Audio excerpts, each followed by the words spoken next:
Hello guys, good morning. ഞാൻ ഒരു interview കാണാനിടയായി. ദൃശ്യം 3യുടെ പ്രൊമോഷൻ കുറേ ഇൻ്റർവ്യൂസ് നടക്കുന്നുണ്ടല്ലോ. അതിൽ മനോരമ ന്യൂസ് ചാനലിൽ ഒരു ഇൻ്റർവ്യൂ കാണാനിടയായി.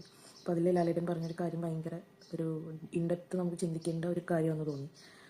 ലാലേട്ടൻ്റെ അമ്മയുടെ മരണത്തെക്കുറിച്ച് ചോദിച്ചപ്പോൾ ലാലേട്ടൻ പറഞ്ഞൊരു കാര്യമാണ്.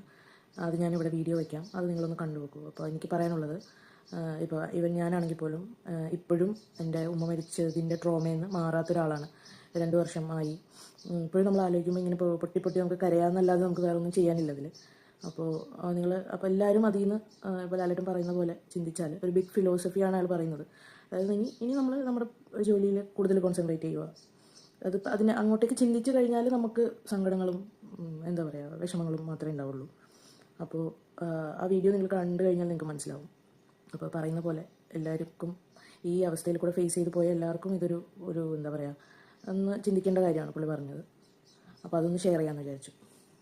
ഇപ്പോൾ ഞാൻ മധുസാറിനെ കാണുമ്പോൾ മധുസാർ എൻ്റെ അടുത്ത് വിളിച്ചു പറഞ്ഞു, ലാൽ വളരെ സന്തോഷമായിട്ടിരിക്കും, അമ്മ ഹാപ്പി ആയിട്ടാണ് പോയിരിക്കുന്നത്. അപ്പോൾ ഞാനത് ഇനി ലാലിന് വളരെ ഫ്രീ ആയിട്ട് ജീവിക്കാം. അതിൽ വലിയ ഫിലോസഫിയാണ് പറഞ്ഞത്, ഈ കോൺസെൻട്രേറ്റ് ഓൺ യുവർ വർക്ക്. മറ്റേത് നമുക്ക് എപ്പോഴും ഇങ്ങനെ സംസാരിക്കുമ്പോൾ ഒരു ഫോൺ എന്താ വീട്ടിൽ നിന്ന് പറയുമ്പോൾ നമുക്കൊരു ടെൻഷനാണ്. അപ്പോൾ ഏറ്റവും സുഖകരമായിട്ട് നമ്മൾ മാക്സിമം അമ്മയെ നോക്കാൻ പറ്റിയതുപോലെയൊക്കെ നോക്കിയിട്ട് നമ്മളെ വിട്ടുപോയത് ഞാൻ വളരെ സന്തോഷത്തോടെയാണ് സ്വീകരിക്കുക.